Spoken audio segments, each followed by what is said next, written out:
In today's video, I'm going to teach you how to customize your Wix product page.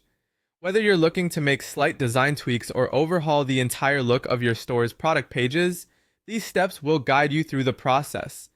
First, you'll want to navigate to the Wix editor. Once you're logged into your Wix account, head over to your site's dashboard. This is your main hub for managing your Wix site.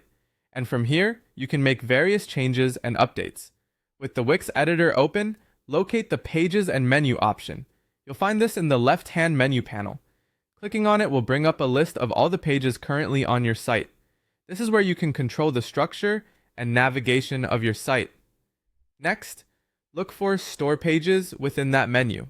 When you click on this option, you'll see all the specific pages related to your store. This includes shop pages, product pages, cart pages, and more. For today, we'll specifically focus on the product page. Once you've clicked on product page, you'll want to enter the customize mode. This option is usually clearly marked and will allow you to start making the changes you desire. Customizing mode is where the magic happens.